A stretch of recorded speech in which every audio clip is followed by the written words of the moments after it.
Hey guys, good morning. कैसे हैं सभी लोग? चैनल पे लाइव आइए। आपका क्लासेज जो 8 बजे सुबह में स्टार्ट होता है वो कुछ देर में स्टार्ट होने वाला है, तो सभी बच्चे चैनल पे लाइव आइए और अपना अटेंडेंस लगा दे। सभी लोग वीडियो को लाइक कर दे और वीडियो को शेयर कर दे, और जो नए बच्चे हैं वो चैनल को सब्सक्राइब कर ले। तो मेरे प्यारे बच्चों, आज का क्लासेज में हम लोग बिहेवियर ऑफ गैसेज यानी गैसों का आचरण का फुल थ्योरी अध्ययन करने जा रहे हैं। बहुत इंपॉर्टेंट कॉन्सेप्ट है और ये पॉलिटेक्निक के एग्जाम के पॉइंट्स ऑफ व्यू से ये चैप्टर बहुत ज्यादा इंपॉर्टेंट है। लगभग इस चैप्टर से मेरे प्यारे बच्चों 1 से 2 क्वेश्चन बनते हैं। एक छोटा चैप्टर है लेकिन इस चैप्टर का वेटेज बहुत ज्यादा है। 2 क्वेश्चन का वेटेज है, आप सोच सकते हैं। तो सबसे पहले थ्योरी को बहुत अच्छे तरीका से लगाएंगे, समझेंगे, प्रत्येक कॉन्सेप्ट को क्लियर करते हुए चलना है। और लास्ट में, आज का क्लासेज के लास्ट में मैं आपको न्यूमेरिकल करवाऊंगा। ठीक है, इस चैप्टर से कुछ न्यूमेरिकल सिखाऊंगा। लगभग 6 से 7 न्यूमेरिकल है। वो न्यूमेरिकल एक्सपेक्टेड है 2020 के लिए, यानी आपके आने वाला एग्जाम के लिए वो एक्सपेक्टेड है यार। तो वीडियो को लास्ट तक देखेंगे, ठीक है। और पेड वाले बच्चों को मैं फिर बोलना चाहता हूं, आपको पीडीएफ जैसे मिल जाता है, आपको पीडीएफ से नोट्स बनाना है, खुद लिख कर नोट्स बनाना है, ठीक है। उसके बाद क्वेश्चन भी दिया जाता है, उसका भी नोट्स बनाना है। और थ्योरी में कोई भी कॉन्सेप्ट को छोड़ना नहीं है, सारा कॉन्सेप्ट को दिमाग में बैठाना। अगर किसी तरीका का कोई डाउट है तो डिस्कशन ग्रुप में आप डिस्कशन कर सकते हैं, या फिर आप मेरे द्वारा पूछकर डाउट को क्लियर कर सकते हैं, ठीक है। तो मेरे प्यारे बच्चों, जो विद्यार्थी, जो नए बच्चे हैं, अगर वो पेड कोर्स लेना चाहते हैं तो वो अपने स्क्रीन पे देखेंगे। मैं उनको थोड़ा सा ओवरव्यू दिखा देना चाहता हूं क्योंकि टाइम कम है, अपना सेशन स्टार्ट कर दिया जाएगा। तो जो पेड लेना चाहते हैं सिलेक्शन कोर्स, आप देख सकते हैं स्क्रीन से, स्क्रीनशॉट ले सकते हैं। आपको क्या फायदा होगा, सारा मटेरियल आपको यहाँ से दे दिया जाएगा। अगर इतना मटेरियल को आप लोग कर लीजिएगा, इतना को पढ़ लीजिएगा, तो आपका गवर्नमेंट कॉलेज कंफर्म है यार। और अच्छा ब्रांच, मनचाहा ब्रांच भी आपको कंफर्म है, जैसे जैसे टीचर गाइड आपको इस चैनल से कर रहे हैं, ठीक है। उसके बाद देखिए, आपको शेड्यूल है, ये पेड वाले को कैसे कैसे पीडीएफ प्रोवाइड करवाया जाता है, कैसे कैसे फॉर्मूला का ट्रिक, स्टडी मटेरियल कैसे दिया जा रहा है, वो आप देख सकते हैं। और ये कोर्स का मात्र 399 रुपया लिया जा रहा है। बहुत बच्चे को लग रहा होगा कि ये कोर्स पर मंथ देना है क्या। ना जी, बिल्कुल पर मंथ नहीं देना। ये फुल कोर्स जो है, पॉलिटेक्निक का सिलेक्शन कोर्स जो फुल कोर्स है, उस कोर्स के लिए 399 रुपया लिया जा रहा है, जो कि बहुत कम रकम है यार, ठीक है। बहुत बच्चे ज्वाइन किए हैं और बहुत बच्चे इसका फायदा ले रहे हैं। आप किसी से भी पूछ सकते हैं, ठीक है, कमेंट में ही कमेंट करके पूछ सकते हैं किसी से भी। तो ये आपको मैं एक चीज और बताना चाहता हूँ, पहला बैच में लगभग 150 प्लस का स्टूडेंट का एडमिशन हो चुका है, और दूसरा बैच में भी 15 से 20 बच्चा का एडमिशन हो चुका है। तो जो बच्चों चाहते हैं कि मैं एडमिशन लेकर पढ़ाई करूं, जितना जल्द, सोचना नहीं है, जितना जल्द दीजिएगा उतना जल्दी आपको फायदा होने लगेगा। तो आपको पेमेंट क्या करना है, कॉलिंग नंबर आप अपने स्क्रीन से देख लें, आप इसे स्क्रीनशॉट ले लें। आप किसी माध्यम से, आपके पास जो भी बैंक है, फोन पे है, पेटीएम है, भीम यूपीआई, अमेजॉन, जो भी माध्यम है जो मनी को ट्रांसफर करता है, आप इस अकाउंट नंबर पे 399 ट्रांसफर करके इस कॉलिंग नंबर पे आप व्हाट्सअप कर सकते हैं, ठीक है। व्हाट्सअप करके वो पे स्लिप जो होता है ना, फाइनल प्रोसेस वाला, उसको भेज देना है। उसके बाद आपसे पूछा जाएगा आपका नाम और टेलीग्राम नंबर, उसके बाद आपको पेड ग्रुप में ऐड कर दिया जाएगा। तो मेरे प्यारे बच्चों, आपको अगर किसी तरीका का इंक्वायरी चाहिए तो आप इस कॉलिंग नंबर पे कॉल करके या व्हाट्सअप करके आप इंक्वायरी ले सकते हैं। तो चलिए हम लोग सेशन को स्टार्ट करते हैं, ठीक है। तो चैप्टर स्टार्ट करने से पहले सबसे पहले चैप्टर का इंट्रोडक्शन हो जाए, उसके बाद हम लोग चैप्टर को स्टार्ट करेंगे, ठीक है। तो देखिए यार, बिहेवियर ऑफ गैसेस में आपको जो मेन पढ़ना है वो बॉयल्स का नियम, चार्ल्स का नियम, अवगाडो का लॉ, उसके साथ साथ अवगाडो का कुछ नियम का महत्वपूर्ण पॉइंट्स मैं बताऊंगा। फिर gaseous state equation of state for gases, यानी गैसों के लिए अवस्था का जो समीकरण है वो समीकरण भी मैं आपको समझाऊंगा। और उसके बाद ग्राम का गैसीय विसरण दर, यानी ग्राम लॉ ऑफ डिफ्यूजन। यहाँ से एक क्वेश्चन हमेशा पूछा जाता है यार, 2019 में भी इस टॉपिक से एक क्वेश्चन पूछा था, इसलिए इसको भी मैं कवर करूंगा। उसके बाद कुछ जो है इंपॉर्टेंट चीज, जैसे आर का वैल्यू हुआ, गैस कांस्टेंट क्या है, और डाल्टन कहा, Dalton law of partial pressure, उसके बाद ये लुजेक लॉ ऑफ गैसियस वॉल्यूम, ये 5 लॉ है, उसको कवर करेंगे। उसके बाद हम लोग इंपॉर्टेंट क्वेश्चन देखेंगे। तो मेरे प्यारे बच्चों, और हाँ चलिए सबसे पहले बिहेवियर ऑफ गैसेस का हम लोग थोड़ा सा इंट्रोडक्शन देख लेते हैं, ठीक है। इंट्रोडक्शन से क्वेश्चन तो पूछता नहीं है, इसीलिए मैं आपको पढ़कर समझाना चाहता हूँ, ठीक है। मैं बोलकर समझाना चाहता हूँ, ठीक है।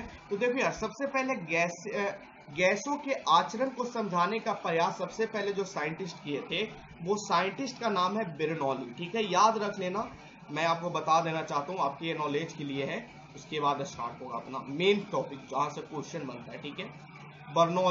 बर्नौली द्वारा सबसे पहले गैसियस बिहेवियर ऑफ गैसेस के द्वारा बिहेवियर ऑफ गैसेस के बारे में बात किया गया था। यानी बर्नौली नाम के व्यक्ति, यानी ये साइंटिस्ट थे जिन्होंने सर्वप्रथम गैसों का आचरण को समझाने का प्रयास किया था। ये कब किए थे? ये किए थे 1738 ईस्वी में।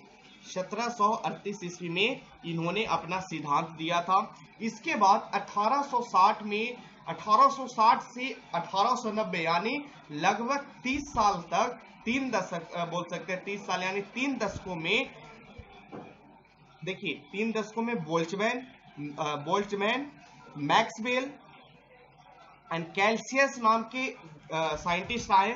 उन्होंने ये बिहेवियर ऑफ गैसेस को समझाया, ठीक है। सबसे पहले सर्वप्रथम आपसे क्वेश्चन पूछेगा तो बर्नौली, और क्वेश्चन पूछा जाता है सर्वप्रथम बिहेवियर ऑफ गैस किसने समझाए थे, कौन साइंटिस्ट सर्वप्रथम समझाने का प्रयास किया था, तो वहां पे बर्नौली लगाना है, ठीक है मेरे प्यारे बच्चों। इसके बाद ये भी याद रख लीजिएगा कि 1860 से 1890 में बोल्ट्जमैन, मैक्सवेल और कैल्सियस नाम के वैज्ञानिक इसको प्रयास किए थे, और बर्नौली के प्रारूप को विकसित एवं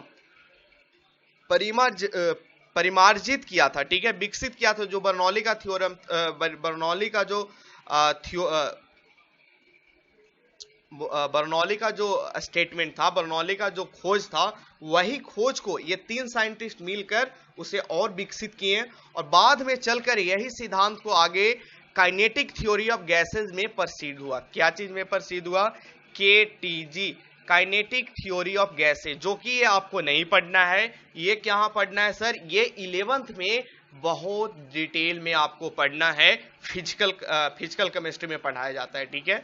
तो KTG के बारे में आपको नहीं पढ़ना है, आपको अब जो पढ़ना है उस पे आइए। तो मेरे प्यारे बच्चों, और एक चीज, क्लासेज में किसी तरीका का कोई डिस्टर्बेंस नहीं होगा। आज का क्लासेज में आपको पर्सनल कमेंट मॉनिटरिंग किया जा रहा है, एक टीम ही रख दिया गया है। अब जो कमेंट में कुछ गलत कमेंट करेंगे उनको सिंपली ब्लॉक कर दिया जाएगा, चाहे वो पेड बच्चा रहे चाहे वो अनपेड बच्चा रहे, ठीक है। आप यहाँ पढ़ने आओ और पढ़ो, ठीक है ना यार। तो सिंसियर होकर पढ़ाई करना है। तो मेरे प्यारे बच्चों, अब हम लोग आते हैं मेन चीज, बॉयल्स का नियम। देखिए बॉयल्स नाम का एक साइंटिस्ट है, उन्होंने एक नियम दिया था। क्या दिया था? स्थिर ताप पर किसी गैस का निश्चित मात्रा का आयतन उसके दाब का व्यातुक्रमानुपाती यानी विपरीत अनुपात, यानी बोल सकते हैं इनवर्सली प्रोपोर्शनल होता है, ठीक है। आयतन जो होता है मेरे प्यारे बच्चों, वो प्रेशर का क्या होता है? आयतन यानी कहने मतलब वॉल्यूम, और प्रेशर, दा मतलब प्रेशर, वॉल्यूम का व्यातुक्रमानुपाती यानी इनवर्सली प्रोपोर्शनल टू प्रेशर होता है मेरे प्यारे बच्चों। यही स्टेटमेंट कहा था। कब होता है सर? ये भी क्वेश्चन पूछा जाता है। तो स्थिर ताप पे टेम्परेचर क्या होता है? टेम्परेचर जो होता है वो कांस्टेंट होता है। बॉयल्स लॉ में टेम्परेचर कांस्टेंट होता है, ठीक है। तो आप देख सकते हैं यहां से मैं आपको आगे बताऊंगा। एक इक्वेशन होता है ideal gas equation, PV equal to nRT, जो कि टेम्परेचर कांस्टेंट, R भी कांस्टेंट और n भी, नंबर ऑफ मोल भी कांस्टेंट। ये मैं इक्वेशन आगे आपको बताऊंगा PV इक्वल टू nRT क्या है, ठीक है। अब याद रखना ये आइडियल गैस है, आइडियल गैस इक्वेशन है मेरे प्यारे बच्चों। P जो है, P फॉर प्रेशर होता है, V फॉर वॉल्यूम होता है, n जो होता है वो नंबर ऑफ मोल बोल सकते हैं, R जो है गैस कांस्टेंट है, ये सारा कांस्टेंट है। तो PV इज इक्वल टू हम लोग कांस्टेंट लिख सकते हैं। तो यहां से एक जो सूत्र आया मेरे प्यारे बच्चों, वो कौन सा फॉर्मूला आया? यहां से जो सूत्र आया वो ऐसे लिख सकते हैं दो गैस के लिए, P1 V1 is equal to P2 V2। याद रखना, ये आगे मैं आपको क्वेश्चन में समझाऊंगा और ये कॉन्सेप्ट आगे आपको डिटेल में समझ में आएगा। अभी याद रखना कि बॉयल्स लॉ में टेम्परेचर कांस्टेंट होता है। टेम्परेचर कांस्टेंट होने के कारण जो आयतन होता है वो इनवर्सली प्रोपोर्शनल टू प्रेशर होता है, दाब का इनवर्सली प्रोपोर्शनल होता है। कैसे याद रखेंगे? देखो एक निमोनिक्स में आपको बताना चाहता हूं जिसे याद रखने में आसानी होगा। बाल्टी से याद रखना है यार, बाल्टी, ठीक है, बाल्टी से याद रखना। बी फॉर बॉयल लॉ हुआ और टी फॉर क्या हुआ? टेम्परेचर। टी फॉर टेम्परेचर हुआ, यानी बॉयल्स लॉ में क्या कांस्टेंट होता है सर? टेम्परेचर होता है। ये निमोनिक्स आप लोग याद कर सकते हैं बाल्टी से, ठीक है ना। सब बच्चों का अपना निमोनिक्स होता है याद रखने का, ठीक है ना। तो मैं इसे याद रखता हूं बाल्टी से। बाल्टी में बी फॉर बॉयल हुआ और T for temperature. Boyle's law clear होगा। अब हम लोग आगे बढ़ते हैं, ठीक है मेरे प्यारे बच्चों। चार्ल्स का नियम समझते हैं, ठीक है ना। अब चार्ल्स लॉ का नियम समझते हैं। स्थिर दाब पर किसी गैस की निश्चित मात्रा का आयतन, अब देखना यार, अब देखना चार्ल्स लॉ में क्या होता है? स्थिर दाब, यानी कहने का मतलब प्रेशर जो है वो क्या है? प्रेशर कांस्टेंट है। पेड वाले बच्चों ये पीडीएफ आपको क्लास के आधा घंटा से 1 घंटा बाद पीडीएफ आपको दे दिया जाएगा। आप पढ़कर पूरी तरीका से प्रिपेयर हो जाना कल के क्वेश्चन के लिए, ठीक है। स्थिर दाब पर किसी गैस की निश्चित मात्रा का आयतन उसके परम ताप की सीधा समानुपाती होती है। यानी कहने का मतलब जो कहा जा रहा है स्टेटमेंट में, चार्ल्स लॉ में प्रेशर कांस्टेंट होता है। तो चार्ल्स लॉ को हम लोग कैसे याद रखेंगे?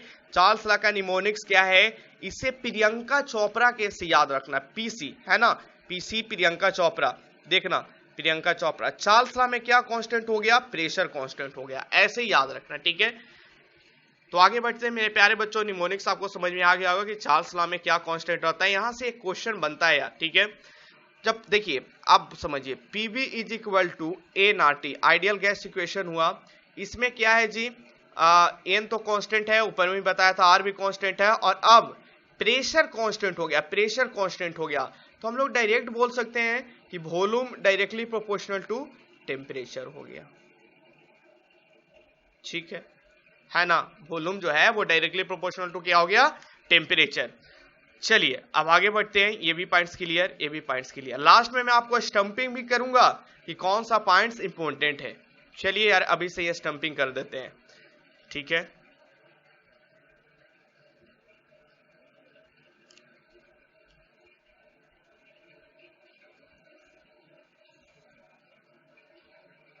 बॉयल्स लॉ से एक क्वेश्चन बनता है, आपको पता होना चाहिए, ठीक है मेरे प्यारे बच्चों। आगे बढ़ते हैं। चार्ल्स लॉ अपना कंप्लीट हुआ, अब आगे बढ़ते हैं चार्ल्स लॉ से।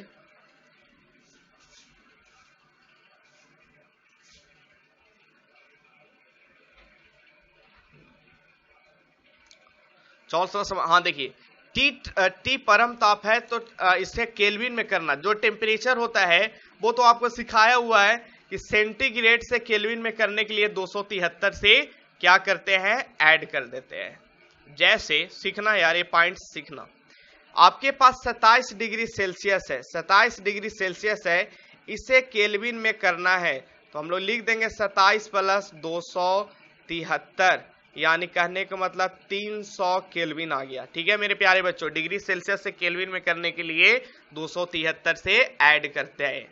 आगे बढ़ते हैं। तो आपको चार्ल्स लॉ भी याद रखना है। चार्ल्स लॉ से भी आपको से क्वेश्चन बनता है और इससे भी आप लोग वेरी आई लगा ले सभी लोग। चलिए सर यहाँ तक कंप्लीट। आगे आते हैं हम गाडो का नियम। मेरे प्यारे बच्चों गाडो का नियम समझना। अब गाडो नाम का एक साइंटिस्ट वो अपने सिद्धांत दिए थे। वो सिद्धांत क्या कहता है?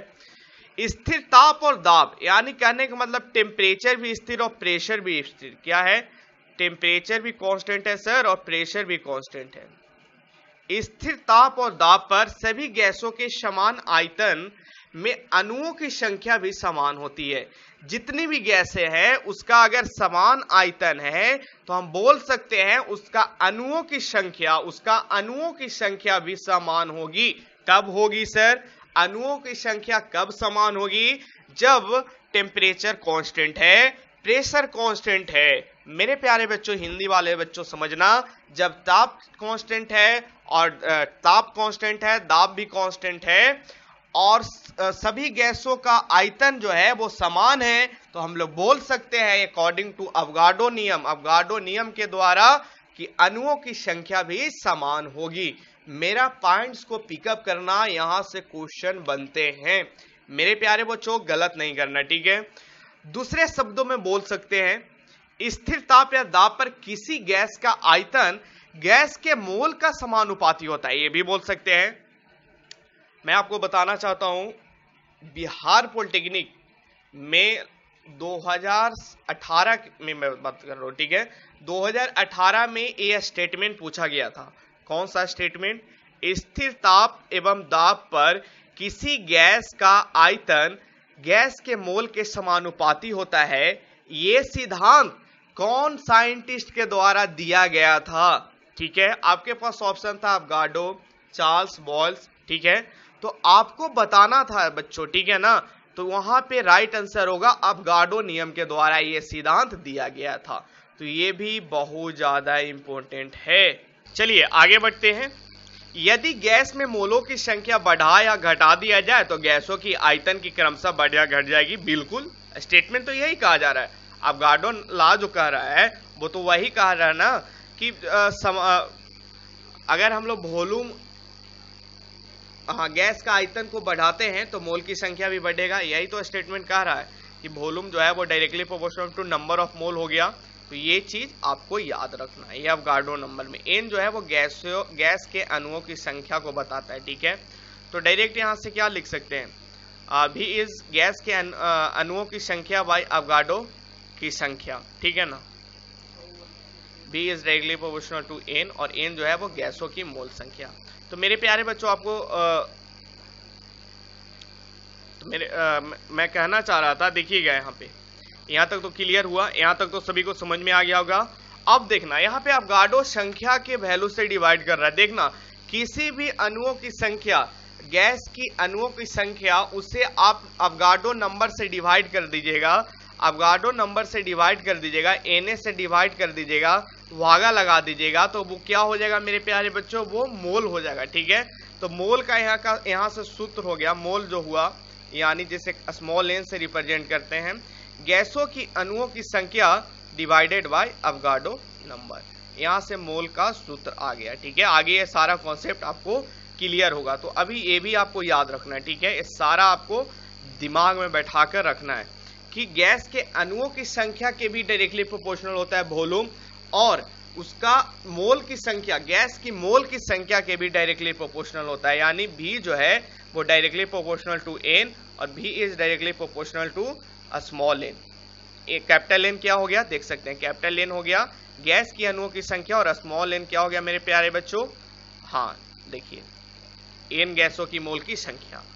अब आगे बढ़ते हैं, ठीक है। समान ताप और दाब पर विभिन्न गैसों की 1 ग्राम अणु का आयतन 22.4 लीटर होता है। समान ताप यानी नॉर्मल टेम्परेचर प्रेशर, एनटीपी पर जितनी तरीका गैस है, विभिन्न गैसों का 1 ग्राम अणुओं का। मेरे प्यारे बच्चों क्वेश्चन में दिया रहेगा 1 ग्राम अणु, आपको देखना है 1 ग्राम अणुओं का आयतन पूछे तो 22.4 लीटर होता है।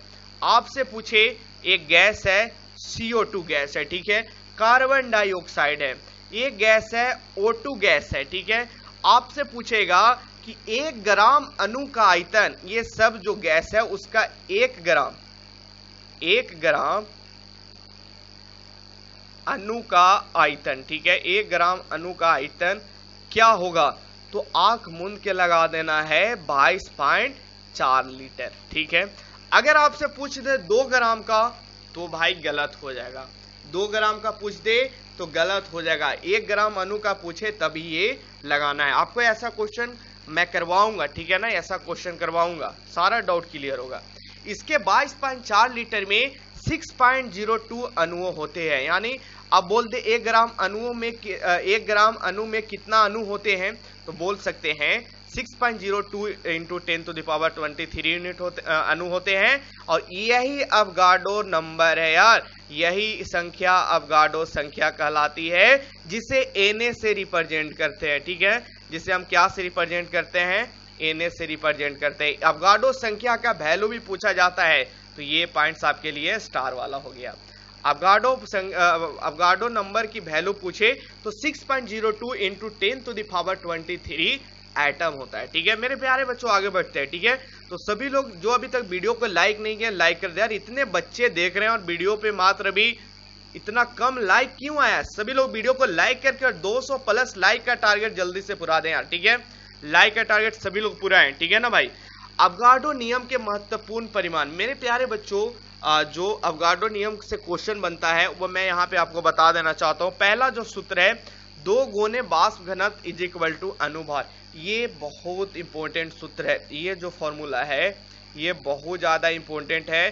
10 स्टार भी इस पे लगा दें तो कम पड़ जाएगा, बहुत important, very very I.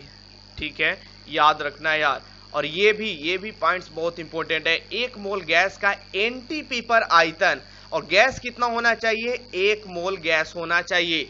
1 mole gas का एनटीपी पर आयतन 22.4 लीटर होता है।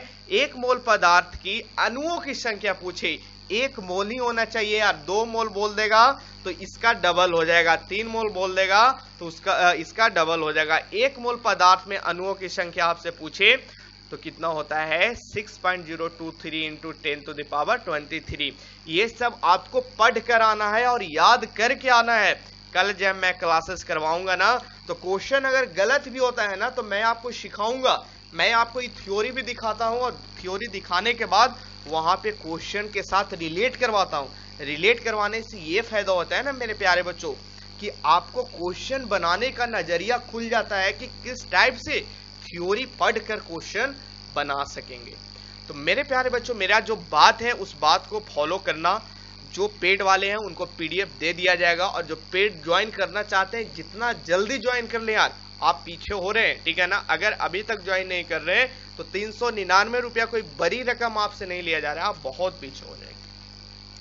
अवगाड्रो नियम के महत्वपूर्ण परिमाण, इस नियम के 3 महत्वपूर्ण परिमाण निम्नलिखित में से 2 गुने वाष्प घनत्व अनुभार 1 मोल गैस का एनटीपी पर आयतन कितना होता है? 22.4 लीटर होता है। 1 मोल पदार्थ की अणुओं की संख्या 6.023 इंटू 10⁻23 एटम होता है।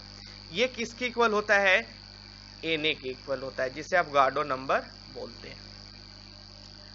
The equation of a state, अब देखिए बहुत अच्छा कॉन्सेप्ट आ रहा है। PV is equal to NRT, जो मैं ऊपर बोल रहा था यहां से सीखना है। ठीक है, गैस के लिए अवस्था का समीकरण, किसी पदार्थ के एक स्थिर परिमाण के दाब पर ताप आयतन में संबंध बताने वाला समीकरण को पदार्थ का अवस्था का समीकरण कहते हैं, इक्वेशन ऑफ स्टेट कहते हैं। अर्थात बॉयल-चार्ल्स ऑफ गाडो के नियम का संयोजन का अवस्था समीकरण कहलाता है। जो ऊपर में नियम दिया गया है ना मेरे प्यारे बच्चों, जो ऊपर में नियम दिया गया है वही नियम का संयोजन करके मैं यहाँ पे आपको वो मेन इक्वेशन निकालूंगा। तो देखना, बॉयल्स लॉ में क्या बताए गए थे? बॉयल्स लॉ बोला था कि भाई ये जो आयतन होता है वो दाब का इनवर्सली प्रोपोर्शनल होता है, यानी व्यातुक्रमानुपाती होता है। चार्ल्स में बोला गया था कि जो वॉल्यूम होता है, जो आयतन होता है, वो डायरेक्टली प्रोपोर्शनल टू टेम्परेचर होता है, और चार्ल्स लॉ में प्रेशर कांस्टेंट होता है। सपोज दैट यहाँ पे कांस्टेंट क्या होता है? बाल्टी से याद करवाए थे। कांस्टेंट टेम्परेचर होता है। यहाँ पे कांस्टेंट क्या होता है? प्रियंका चोपड़ा से याद करवाए थे। चार्ल्स लॉ में प्रेशर कांस्टेंट होता है। ठीक है, प्रेशर कांस्टेंट होता है। अवगाड्रो नियम जो है, अवगाड्रो में दोनों कांस्टेंट होता है जी। अवगाड्रो में दोनों कांस्टेंट होता है। इसमें क्या कांस्टेंट होता है? प्रेशर को देख लीजिए, मैं आपको ये सब सारा करवाया हुआ है। ठीक है, मैं आपको स्टंपिंग भी करवाऊंगा, ठीक है ना, टेंशन ना ले, स्टंपिंग भी करवाऊंगा। अवगाड्रो में ताप और दाब दोनों कांस्टेंट होता है। तो मेरे प्यारे बच्चों, यही मैं बोलना चाह रहा था आपको कि कांस्टेंट अवगाड्रो नियम में क्या कांस्टेंट होता है? ताप और दाब, यानी प्रेशर और टेम्परेचर दोनों कांस्टेंट होता है। तो जब ये कांस्टेंट है तो पहला इक्वेशन और दूसरा इक्वेशन, ये हुआ पहला इक्वेशन, ये हुआ दूसरा इक्वेशन, ये हुआ तीसरा इक्वेशन। तीनों इक्वेशन को कंबाइन किए। क्या कर रहे हैं? Combining first, second and third. Equation पहला दूसरा तीसरा कंबाइन किए। तो कंबाइन करने के बाद ऐसे ही लिखेंगे, वॉल्यूम इज रेगुलर प्रोपोर्शनल में यहाँ तक ऊपर से कंबाइन करके लिख दिए। ठीक है, तो देखिए अब प्रोपोर्शनलिटी कांस्टेंट को हमको हटाना है, ये प्रोपोर्शनलिटी को हटाना है, और किसी भी प्रोपोर्शनलिटी को हटाने के लिए हम लोग कांस्टेंट यूज करते हैं। तो वहां पे कौन सा कांस्टेंट यूज करते हैं, आर एक कांस्टेंट यूज करते हैं। आर जो कांस्टेंट यूज करते हैं, ये कांस्टेंट को हम लोग क्या बोलते हैं बच्चों, गैस कांस्टेंट बोला जाता है। ठीक है, आगे मैं बात करूंगा। देखिए PV is directly proportional to NT हो गया, यहां से हम लोग लिख दिए। तो मेरे प्यारे बच्चों क्योंकि पी को इधर शिफ्ट कर दिए यार, ऊपर की ओर शिफ्ट कर दिए, तो यहां से हम लोग लिख दिए पीवी इक्वल टू एनटी। और ये प्रोपोर्शनलिटी को हटाने के लिए हम लोग इसके जगह पे क्या यूज किए, आर यूज किए। तो अब जो मेरे पास सूत्र हो गया वो PV is equal to NRT हो गया। ठीक है, पीवी इज इक्वल टू क्या हो गया, एनआरटी हो गया। ये तो समझ में आ गया। पी क्या है, दाब है सर। भी क्या है, वॉल्यूम आयतन है। एन मोलों की संख्या, नंबर ऑफ मोल मैं बोल रहा था। आर गैस स्थिरांक है, जिसे मोलर गैस स्थिरांक, मोलर गैस कांस्टेंट भी बोला जाता है, गैस स्थिरांक भी कहा जाता है, या फिर यूनिवर्सल गैस कांस्टेंट भी बोला जाता है। और टी जो है वो परम ताप है। तो मेरे प्यारे बच्चों में देखिए ये जो वैल्यू है, आर का जो वैल्यू है, ये आपको याद रखना है। आर का मान मैं लिख देता हूं यार, आर का मान रट ले, क्योंकि डायरेक्ट क्वेश्चन पूछा जाता है। आर का मान आपको रट लेना है, यहां से डायरेक्ट आर का वैल्यू पूछा जाता है। और एक बार नहीं, आप डिप्लोमा का तैयारी कर रहे हो, डिप्लोमा में ये क्वेश्चन 4 से 5 बार अभी तक रिपीट हो चुका है।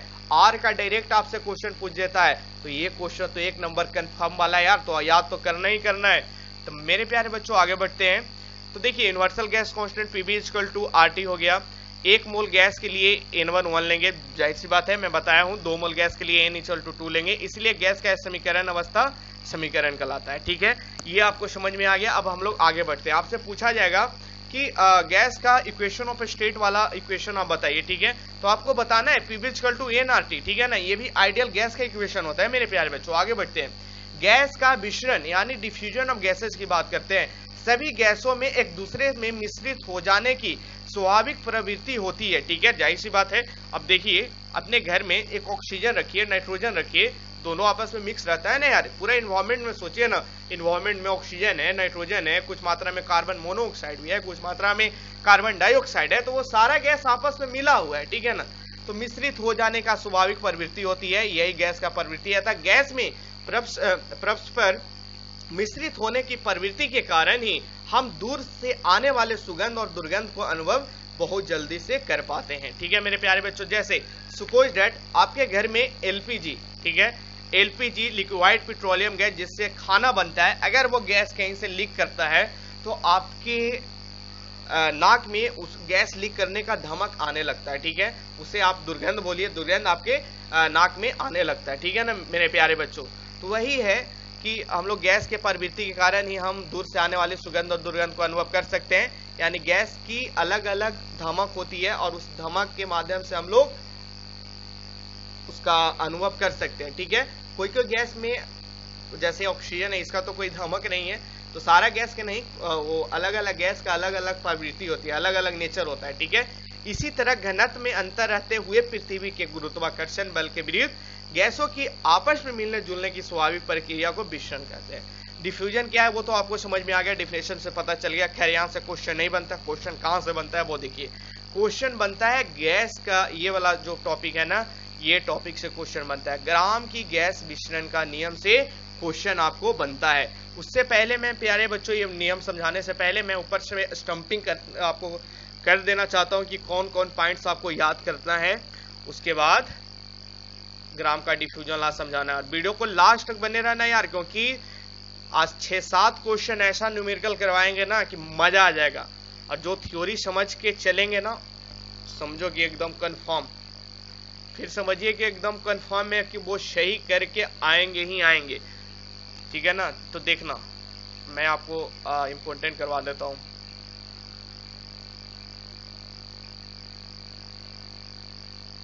हाँ, यहां से एक क्वेश्चन आपको बनने का पॉसिबिलिटी है। 3 पॉइंट्स आपको याद रखना है। आगे बढ़ते हैं।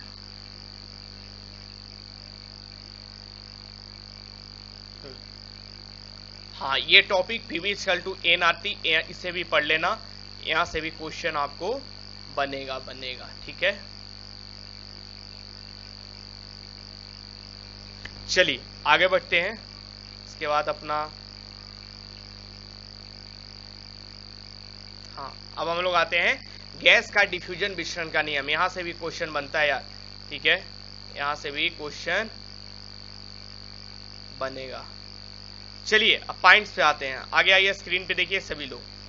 तो समान तापक्रम और दाब पर विभिन्न गैसों की विसरण गतियों का अध्ययन करने वाले ग्राम ने सन 1883 ईस्वी में एक नियम सिद्धांत प्रस्तुत किए जो इस प्रकार है। नियत ताप एवं दाब पर गैस की विसरण की अपेक्षित गतियों उसके घनत्व अथवा अनुभार के वर्गमूल के व्युत्क्रमानुपाती होता है। ठीक है, स्टेटमेंट आपको समझना है, मैं आपको नीचे लिख के आपको समझाता हूं।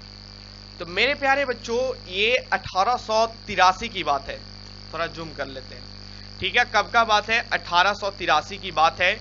एक ग्राम नाम का साइंटिस्ट थे, उन्होंने क्या किया कि सबसे पहले नियत ताप यानी टेम्परेचर और प्रेशर कांस्टेंट किया। ठीक है ना, सबसे पहले टेम्परेचर और प्रेशर को कांस्टेंट किया नियत ताप और दाब पर। गैस का विसरण देखें, ठीक है, गैस का विसरण यानी गैस का डिफ्यूजन देखें।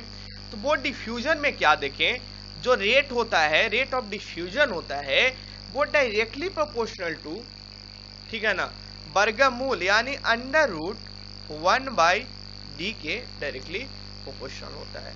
ये चीज ग्राम के द्वारा नियम दिया गया। उन्होंने एक चीज और देखा कि अनुभार, जिसे मोलर मास कहते हैं, अनुभार यानी मोलर मास, जिसे हम लोग स्मॉल m से लिखते हैं, जो रेट ऑफ डिफ्यूजन है वो inversely proportional to under root यानी वर्गमूल के inversely proportional to under root 1/m। ये चीज उन्होंने देखा। ये दोनों नियम जो है वो ग्राम के द्वारा देखा गया। तो ये पॉइंट्स आपको याद रखना है, ये पॉइंट्स वेरी वेरी IMP है। ठीक है, ये पॉइंट्स बहुत ज्यादा इंपॉर्टेंट है। डायरेक्ट क्वेश्चन में पूछा जाता है कि नियत ताप एवं दाब पर गैसों के विसरण की अपेक्षित गतियां उसके घनत्व अथवा अनुभारों के वर्गमूल के व्युत्क्रमानुपाती होता है। यह सिद्धांत किसके द्वारा दिया गया है? तो यह सिद्धांत ग्राम्स के द्वारा दिया गया है। डिफ्यूजन, जो law of diffusion of gases दिए हैं उसमें। तो समझ में आ गया कि रेट ऑफ डिफ्यूजन जो होता है वो अंडर रूट डेंसिटी के under root density of gas के अंडर रूट होता है 1/d होता है, और 1/√1 अनुभार यानी 1 मोलर मास के डायरेक्टली प्रोपोर्शनल होता है मेरे प्यारे बच्चों रेट ऑफ डिफ्यूजन। ये चीज हमको सिद्धांत पता चल गया। वही चीज के यहाँ पे लिखा हुआ है कि अगर दो गैस है, ठीक है, एक गैस है R1, एक गैस है R1 और एक गैस है R2, तो हम लोग डायरेक्ट लिख सकते हैं यार कि अंडर रूट d2/d1। ठीक है, इस पे आपको क्वेश्चन देखने को मिलेगा। आ गया ना इनवर्सल प्रोपोर्शन आ गया ना, यही चीज तो लिख रहे हैं, देखिए ऊपर नीचे। उसी तरीका से M1 M2 में देख सकते हैं। तो चलिए ये दोनों को ब्रैकेट में कर देते हैं। यहां से क्वेश्चन आपको कल मैं करवाऊंगा और आज का भी सेट में आपको यहां से क्वेश्चन करवाऊंगा। ठीक है मेरे प्यारे बच्चों,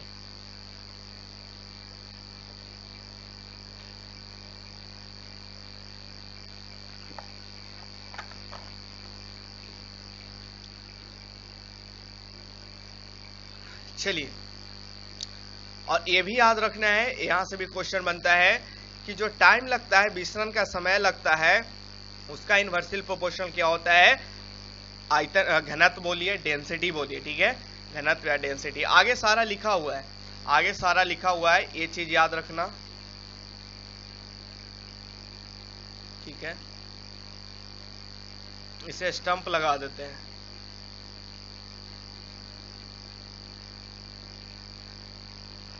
ये चीज याद रखना। ये सारा PDF मिल जाएगा पेड वाले बच्चों, ये सारा PDF मिल जाएगा, आपको बस पढ़ाई करना है। ठीक है, आप जो पैसा पे किए हैं उसमें आपको सीख कर जाना है और अच्छे कॉलेज, मनचाहा कॉलेज, गवर्नमेंट कॉलेज में जाना है यार। ठीक है, तो जहां R1 और R2 गैसों का विसरण की गतियां है, D1 D2 उसका घनत्व है और M1 M2 अनुभार है और T1 T2 समय का विसरण का समय है। सारा कुछ लिखा हुआ है, ये सारा कुछ नोट्स करते हुए चलना है। कुछ एग्जाम्पल के तौर पे आपको यहाँ पे है, आप देख सकते हैं, ठीक है, कुछ एग्जाम्पल के तौर पे है, मैं आपको दिखाना चाहता हूँ, थोड़ा जूम कर दिया जाए। चलिए, क्लियर विजुअल, अरे ग्राफिक्स क्लियर नहीं है, टेंशन वाले, मैं आपको लिख के समझा दूंगा, ठीक है ना। हाइड्रोजन का घनत्व 1 है, डेंसिटी जो है, देखिए H2 का डेंसिटी कितना दे रखा है, 1 दे रखा है। एक गैस ऑक्सीजन है, एक गैस ऑक्सीजन है, क्या है, O2, ठीक है, एक गैस ऑक्सीजन है O2। इसका जो डेंसिटी है मेरे प्यारे बच्चों वो दिया हुआ है कितना, 16 दिया हुआ है, ठीक है। यदि उनके मिश्रण की गतियों का क्रमशः पूछे तो सिंपल सी बात है भाई, जो डेंसिटी होता है वो इनवर्सली प्रोपोर्शनल टू √1/d होता है। तो अगर गैस हम लोग ले रहे हैं H ऊपर में, तो उसका जो डेंसिटी होगा वो नीचे में लेंगे। क्वेश्चन में कितना दे रखा है, 1 दे रखा है। नीचे में गैस ले रहे हैं ऑक्सीजन, तो इसका जो डेंसिटी लेंगे वो ऊपर में लेंगे, 16 लेंगे। अब इसे जब हम लोग सोल्व करेंगे तो लगभग 4 आएगा, और यही हो गया RH 4 ये क्वेश्चन को भी VBI लगाना है और एक बार आपको खुद बनाना है, ठीक है, तब कॉन्सेप्ट क्लियर हो जाएगा। अतः स्पष्ट है कि हाइड्रोजन गैस की विसरण की गति ऑक्सीजन गैस के विसरण की गति की 4 गुना होता है। ये स्टेटमेंट आपको पूछा गया है यूपी पॉलिटेक्निक में। कौन सा पॉलिटेक्निक में, यूपी पॉलिटेक्निक में ये स्टेटमेंट पूछा गया है। तो बिहार वाले बच्चों, आपसे ये क्वेश्चन पूछा जाएगा डायरेक्ट। वहां पे क्वेश्चन पूछा गया था कि कौन सा गैस का विसरण की जो गति होती है वो ऑक्सीजन की गैस की विसरण की गति से 4 गुना होता है। तो वहां पे राइट आंसर जो लगाकर आना था वो हाइड्रोजन गैस लगाकर आना था। तो ये जो पॉइंट्स है वो VBI है, ठीक है, वेरी आई, और स्टैंपिंग वाला पॉइंट्स आपको याद रखना है। वही एप्लीकेशन है जी, डिफ्यूजन ऑफ गैस का एप्लीकेशन, ये ऊपर में मैं आपको समझा दिया हूं कि जो रेट ऑफ डिफ्यूजन होता है वो √1 घनत्व का डायरेक्टली प्रोपोर्शनल होता है, और उसी तरीका से अनुभार का डायरेक्टली प्रोपोर्शनल होता है। यानी rate of diffusion in √1/m का डायरेक्टली प्रोपोर्शनल होता है। आइसोटोप, समस्थानिक आइसोटोप को अलग करने में ये सब एप्लीकेशन है कि हम लोग डिफ्यूजन जो है, रेट ऑफ डिफ्यूजन का अध्ययन क्यों करते हैं, उसका हेल्प कहाँ पे होता है। तो आइसोटोप्स आपको पता है, जिसे हम लोग समस्थानिक आइसोटोप, आइसोबार, ये सब बहुत अच्छे तरीके से करवाया हुआ है, को अलग करने में, गैस को मिश्रण को पृथक करने में, कोयले के खाने में विपेली गैस की उपस्थित बताने के लिए मिश्रण पर आधारित यानी सेल मास गैस सूचक का व्यवहार किया जाता है। ये सब पढ़ने वाला पॉइंट्स है, ठीक है। तो हम लोग लगभग जो गैस पढ़ना था वो गैस हम लोग पढ़ लिए, जो मेन इंपॉर्टेंट है। और एक जो है मेरे प्यारे बच्चों वो है डाल्टन का पार्शियल प्रेशर, उसको पढ़ेंगे। उसके बाद गे-लुजैक का पढ़ेंगे, ठीक है। उसके बाद अपना ये चैप्टर कंप्लीट हो जाएगा। उसके बाद हम लोग कुछ क्वेश्चन देखेंगे। तो चलिए अब हम लोग थोड़ा सा फास्ट चलते हैं। एक एटमॉस्फेरिक प्रेशर में आपसे पूछे कितना पास्कल होता है, तो आपको पता होना चाहिए 1.01 × 1.01.325 पास्कल होता है, ठीक है। 101.325 पास्कल होता है, और ये न्यूटन मीटर, क्योंकि देखिए pressure is equal to force by area होता है। फोर्स का यूनिट क्या होता है, न्यूटन, और एरिया का स्क्वायर, एरिया का जो यूनिट होता है मीटर स्क्वायर होता है, तो बोल सकते हैं न्यूटन मीटर स्क्वायर। और यही प्रेशर को हम लोग पास्कल में भी मेजर करते हैं। तो ये दोनों आपको वैल्यू याद रखना है। ये वेरी आई है यार, स्टार वाला महत्वपूर्ण पॉइंट जो है ना वो याद रखना है।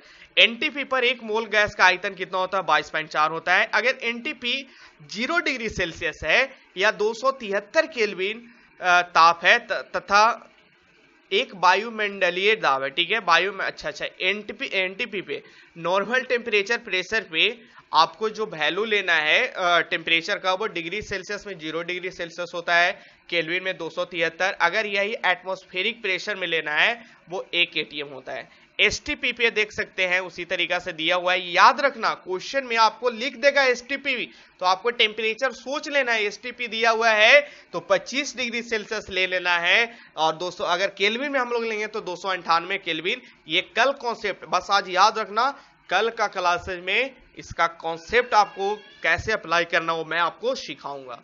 देखो मेरे प्यारे बच्चों, ये गैस कांस्टेंट का वैल्यू है। मैं आपको बताया था PV is equal to n r t होता है, सूत्र जो बताया था वो सूत्र जो ये आर हुआ, आर का वैल्यू है, ठीक है, जिसे हम लोग क्या बोलते हैं, गैस कांस्टेंट या गैस स्थिरांक का मान है, ठीक है, इसे याद रखना है। ये वी आई है, ठीक है।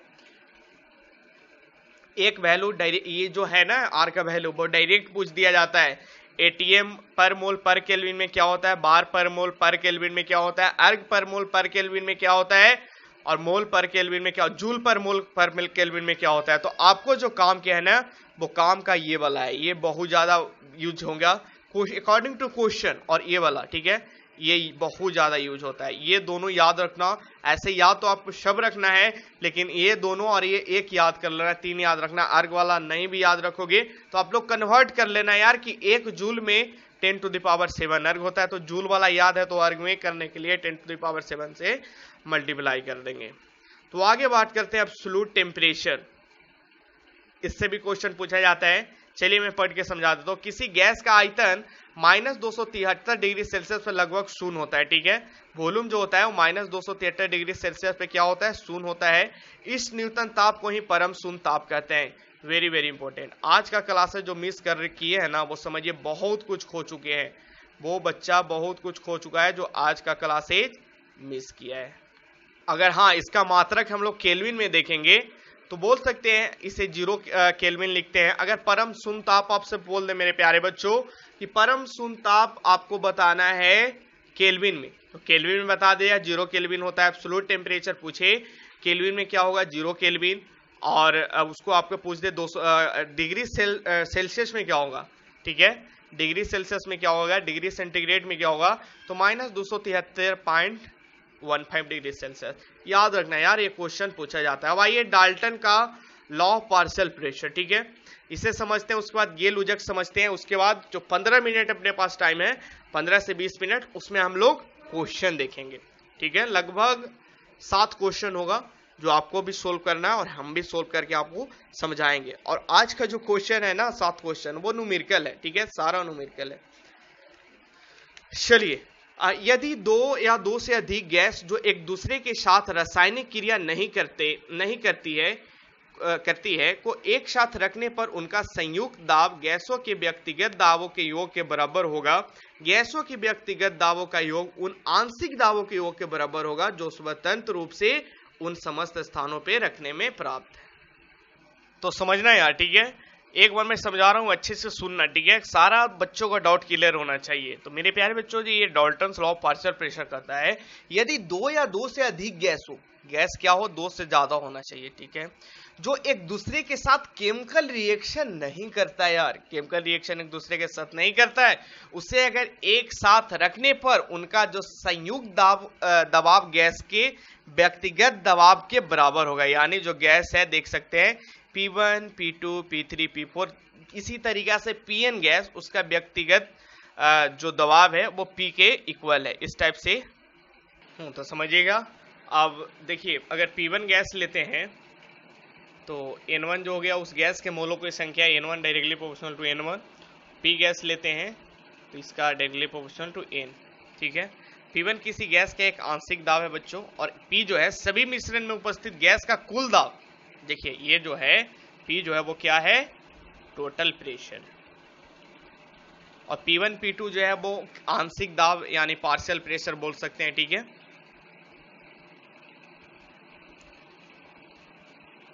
और N1 उस गैस के मोलों की संख्या, और N जो है मिश्रण में उपस्थित गैसों की कुल संख्या। तो चलिए सबसे इंपॉर्टेंट चीज है ये फॉर्मूला याद रखना है, ठीक है। P1, अरे भैया यहीं पे लिख देते हैं, ठीक है, ये क्या है मेरे प्यारे बच्चों, P1 is equal to N1 और P is equal to N। इसी तरीका से P2 is equal to N2 हो जाएगा और P is equal to N, ठीक है। अब गेल-उजैक का आयतन नियम क्या है, जरा इसे थोड़ा समझिएगा। यदि आयतन एक ही ताप और दाब पर नापा जाए। मेरे प्यारे बच्चों, ये जो साइंटिस्ट बोले थे वो बोल रहे हैं कि अगर वॉल्यूम को एक ही ताप और दाब पे मापा जाए, यानी एक ही टेम्परेचर और प्रेशर पे मापा जाए, तो गैस की परस्पर अभिक्रिया करने की स्थिति में उन गैसों में सरल अनुपात होती है। कैसा अनुपात होती है? सरल अनुपात होती है। जैसे हाइड्रोजन और ऑक्सीजन का संयोग तथा हाइड्रोजन एवं नाइट्रोजन का संयोग इत्यादि। ठीक है ना।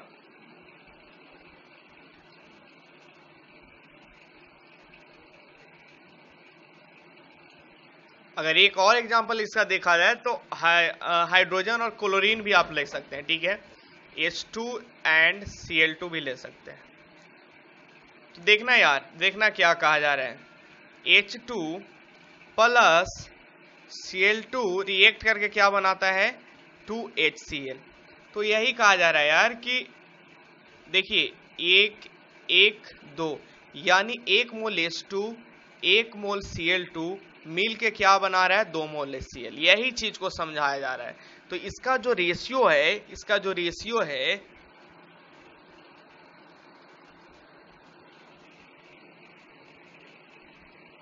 क्या है? हाँ, 1:1:2। यानी कहने का मतलब मोल से इसे आप वॉल्यूम से ज्यादा समझिएगा, क्योंकि एक ही आयतन बोला जा रहा है। यदि आयतन, ठीक है ना, मोल से ना लीजिए, मोल भी कंसीडर कर सकते हैं, लेकिन आयतन से समझना।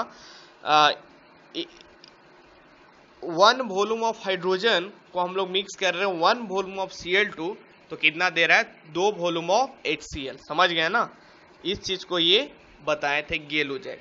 चलिए अब हम लोग आगे बढ़ते हैं। लगभग 5 लाख को हम लोग देख चुके हैं। थोड़ा सा जूम इन कर दिया जाए, है ना। अब थोड़ा सा स्मरण कर लेते हैं यार, जो पढ़े हैं। बोयल्स लॉ में क्या पढ़े थे? टेम्परेचर जो है वो कांस्टेंट होता है, वोल्टेज से याद रखना है।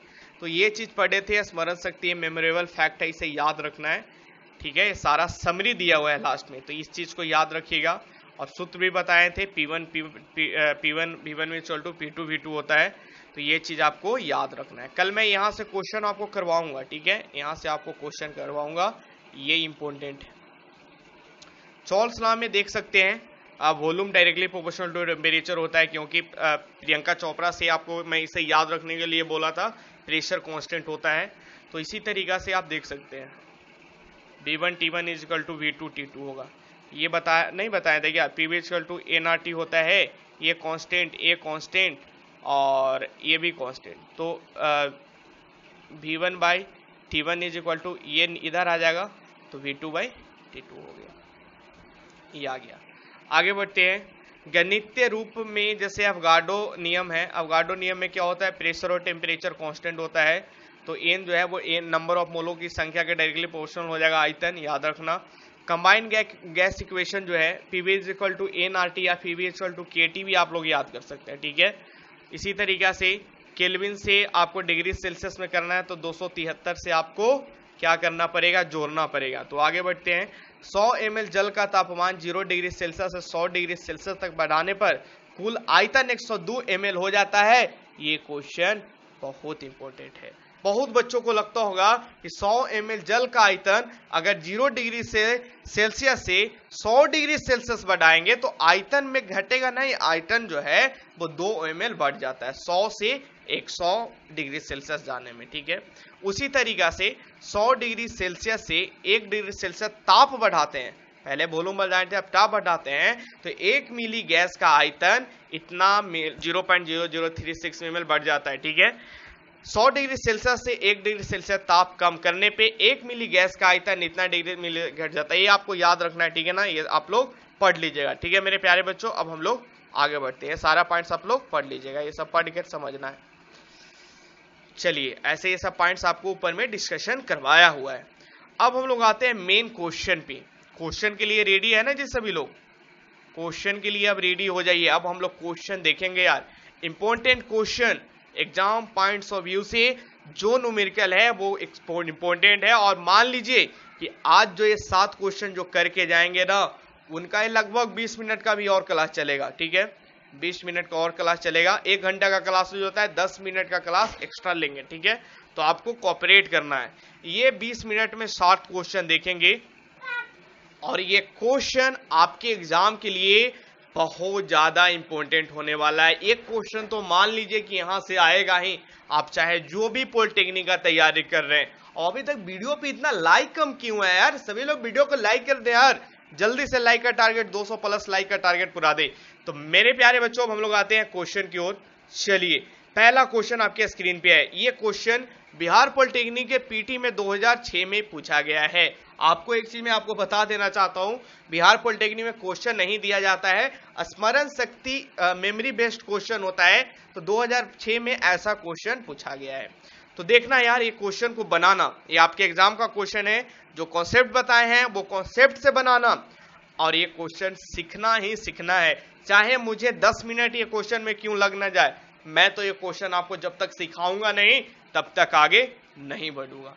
सभी बच्चों वीडियो को लाइक कर दे और शेयर कर दे यार। वीडियो पे 200 लाइक होना ही चाहिए। मेरे प्यारे बच्चों, क्वेश्चन को समझते हैं। एक गैस 25 डिग्री सेल्सियस, अब लिखते हुए चलना है, 25 डिग्री सेल्सियस ताप पर 700 mmHg दाब है।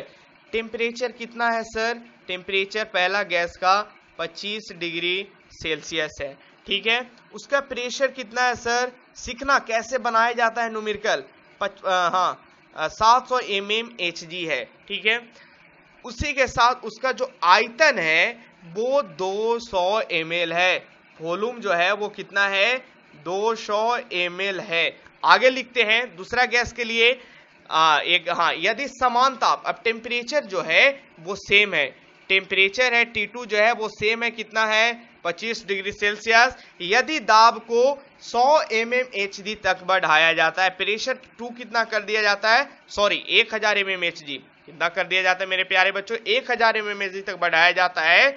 अब वॉल्यूम क्या होगा ये तो निकालना है। अब दिमाग में खटक जाना चाहिए, दिमाग में क्या जोर एकदम जल्दी से खटक जाना चाहिए। अब तक तो खटक गया होगा कि टेम्परेचर तो कांस्टेंट है, टेम्परेचर तो कांस्टेंट है। अब टेम्परेचर कांस्टेंट है, किसमें टेम्परेचर कांस्टेंट होता है जी? बाल्टी यानी बॉयल्स लॉ में टेम्परेचर कांस्टेंट होता है। अब बॉयल्स लॉ में टेम्परेचर कांस्टेंट होता है तो बॉयल्स लॉ में सूत्र क्या बताए थे? आइए बच्चों जरा सूत्र मैं आपको दिखाना चाहता हूं, ठीक है। अपने स्क्रीन पे देखना सभी लोग, सूत्र देखना बॉयल्स लॉ में क्या बताया था। देखना बॉयल्स लॉ में क्या बताया था, अभी मैं बताया था कि अगर टेम्परेचर कांस्टेंट है, टेम्परेचर कांस्टेंट है तो P1 V1 is equal to P2 V2 हो जाता है, टेम्परेचर स्थिर है। ये चीज तो बोला था, स्टार लगवाया था, याद करना है। अब क्वेश्चन की ओर बढ़ते हैं, फॉर्मूला तो पता चल गया, अब हम लोग क्वेश्चन की ओर मूव ऑन करते हैं।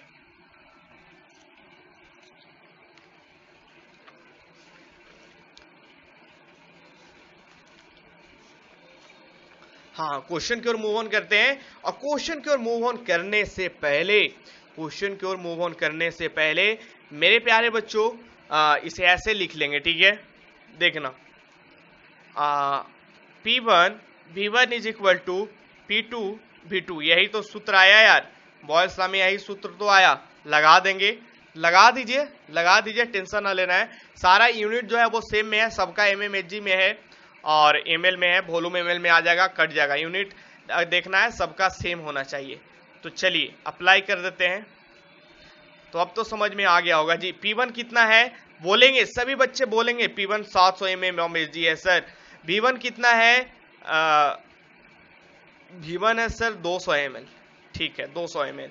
P2 कितना है? 1000 है और V2 आपको निकालना है। तो मेरे प्यारे बच्चों, जो अब आपके पास इक्वेशन आ गया वो 700 गुने 200 बाई 1000, इसे जब आप सोल्व कर दीजिएगा, इससे कैंसिल, इससे कैंसिल, इससे कैंसिल, 7 दूनी 14 यानी 140 ml जो बोल रहे थे उनका बिल्कुल राइट आंसर है। ये बिहार पॉलिटेक्निक का क्वेश्चन है, ये क्वेश्चन आपको बनना चाहिए। और इस टाइप का क्वेश्चन जो बना देते हैं वो समझिए ना कि उनका बोनस हो गया, उनका रैंक बढ़ेगा। इस टाइप का क्वेश्चन रैंक बढ़ाता है। मैं बोला हूं ना कि 30 क्वेश्चन केमिस्ट्री रहता है, उसमें से आपको 15 से 17-18 क्वेश्चन तक न्यूमेरिकल रहेगा, और वो जो क्वेश्चन बनाते हैं वो मनचाहा कॉलेज लेते हैं। तो मेरे प्यारे बच्चों, मेरा पॉइंट्स को पिकअप कीजिएगा। और आज का क्वेश्चन पेड वाले बच्चों, आज का क्वेश्चन घर पे बैठकर ईमानदारी पूर्वक आपको बनाना है। नेक्स्ट क्वेश्चन बढ़ते हैं, नेक्स्ट क्वेश्चन, ठीक है।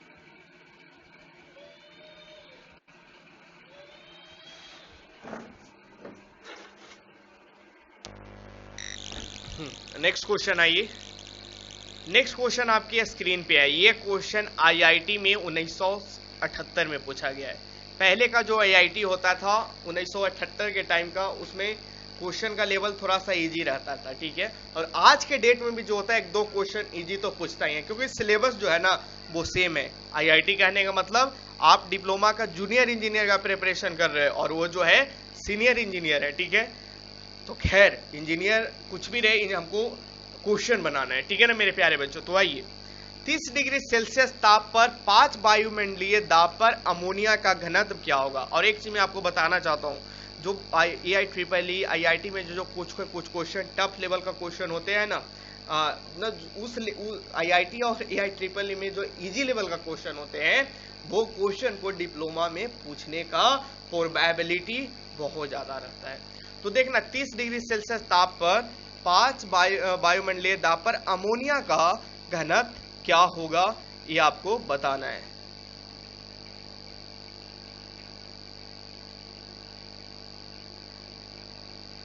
अच्छा, डेंसिटी पूछा जा रहा है। डेंसिटी क्या होता है, देखना, डेंसिटी जो होता है वो क्या होता है, मोलर मास। मोलर मास यानी अणुभार बाई 1 मोल आयतन, ठीक है ना, वॉल्यूम, ठीक है ना। तो सबसे पहले मेरे प्यारे बच्चों, 30 डिग्री सेल्सियस ताप पर अमोनिया का घनत्व आपको निकालना है, ठीक है। तो देखिए 1 मोल आयतन जो अमोनिया का होता है, ऐसे याद रखना है यार इसे। हाँ, क्या याद रखना है, ये क्वेश्चन में आपको याद रखना है ना बच्चों कि STP पर अमोनिया का 1 मोल का आयतन जो होता है ना, 1 मोल का आयतन वो कितना होता है, वो होता है 4.97 लीटर। आप इस वैल्यू को यहाँ से भी निकाल सकते हैं, ठीक है। ये थोड़ा लॉन्ग प्रोसेस हो जाएगा निकालने से, इससे अच्छा है आप इसे याद रखिए, ठीक है ना।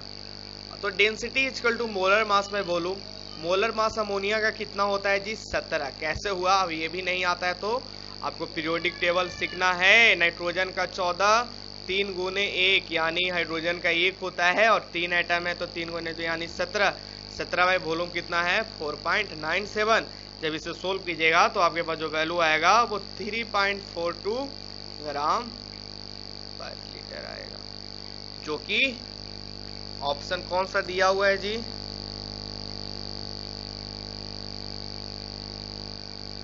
ऑप्शन बी इसका राइट आंसर है। चलिए मेरे प्यारे बच्चों आगे बढ़ते हैं। नेक्स्ट क्वेश्चन, ये क्वेश्चन समझ में आया होगा।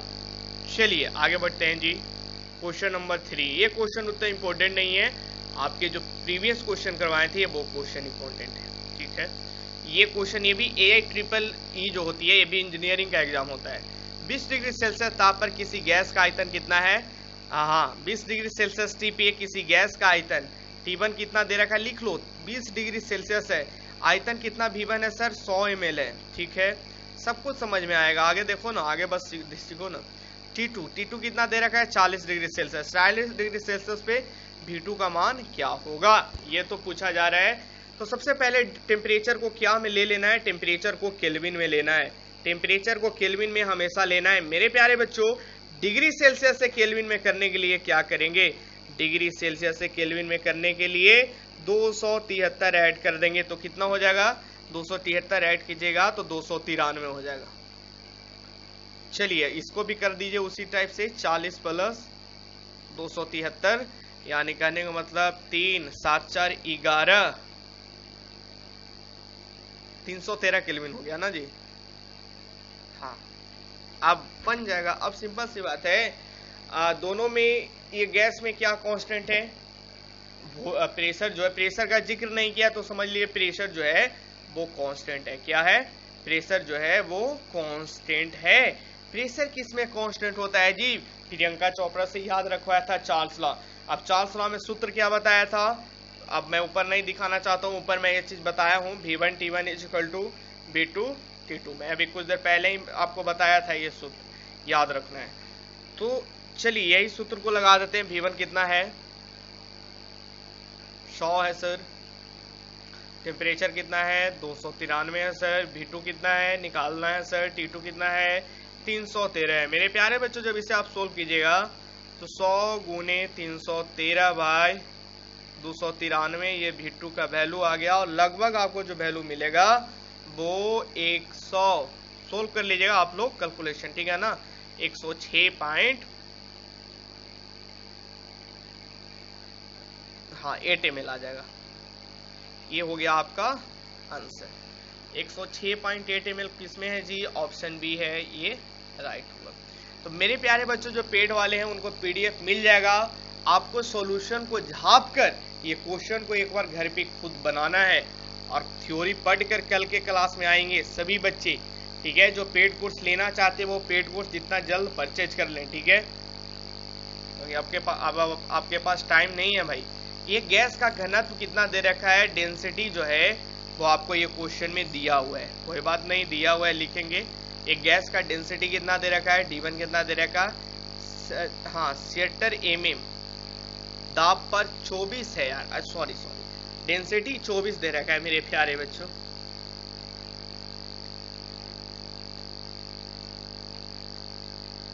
अच्छा क्वेश्चन है।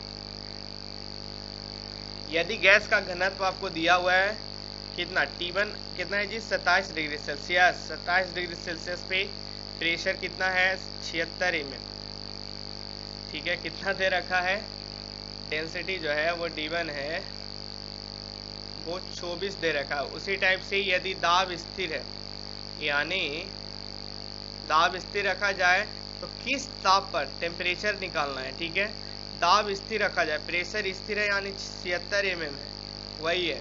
अब जो घनत्व है डेंसिटी जो है वो क्या हो जाता है 18 हो जाता है, सारा क्वेश्चन में लिखा हुआ है। आपसे पूछा जा रहा है कौन सा टेम्परेचर पे ऐसा होगा, ठीक ना, टेम्परेचर पूछा जा रहा है, डेंसिटी का कॉन्सेप्ट है, कोई बात नहीं, लगा देंगे। देखना हम इक्वेशन गैसियस इक्वेशन स्टेट वाला एक बताए थे ना जी, PV is equal to nRT, ये इक्वेशन ऊपर में सिखाए हैं अभी। ये क्या है, n क्या है, नंबर ऑफ मोल्स है, n क्या है, मोलों की संख्या, मोल की संख्या है, ठीक है। तो देखना मोल को एक सूत्र होता है, मोल का भी सूत्र होता है वेट बाय मोलर मास, ठीक है ना, वेट बाय मोलर मास।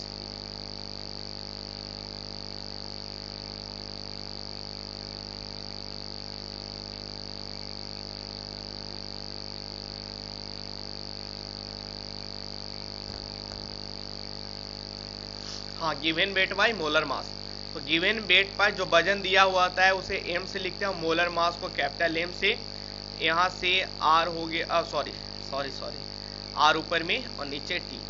तो देखना मेरे प्यारे बच्चों, सीखना, यहाँ से एक सूत्र निकाल रहे हैं, वो भी आपको आगे जाके काम देगा। P is equal to m small m by v into R by T into capital M, और मास बाई वॉल्यूम को क्या लिखते हैं, मास बाई वॉल्यूम को हम लोग क्या लिखते हैं, डेंसिटी लिखते हैं। तो P इज इक्वल टू, हाँ डेंसिटी लिखते हैं, तो D गुने R गुने M गुने T, ये एक सूत्र आ गया, इसे भी याद रखना, ठीक है।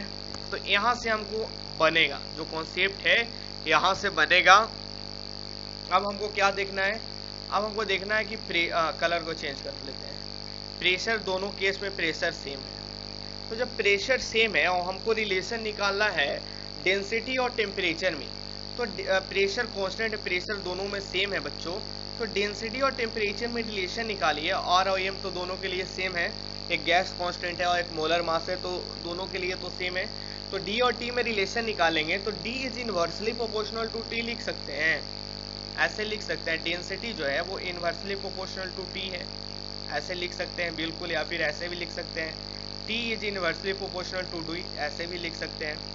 तो ऐसे लिखने से एक चीज हमको पता चल गया कि D1 by D2 is equal to T2 by T1 inversely हो गया। अब यही सूत्र को लगा देना है यार, यही सूत्र को नीचे जब लगाएंगे तो देखना D1 कितना है 24, D2 कितना है D2 18 है, उसके बाद T2 कितना है, T2 27 डिग्री सेल्सियस है। तो इसे केल्विन में कर लेना यार, ठीक है, इसे केल्विन में कर लेना। तो 273 से इसमें ऐड कर देंगे तो ये आ जाएगा आपके पास 300 केल्विन, ठीक है, 300 केल्विन आ जाएगा। तो आपके पास टेम्परेचर T2 तो निकालना ही है, T2 जो है जस्ट थोड़ा सेकेंड इरेज कर लेते हैं, T2 आपको निकालना ही है मेरे प्यारे बच्चों।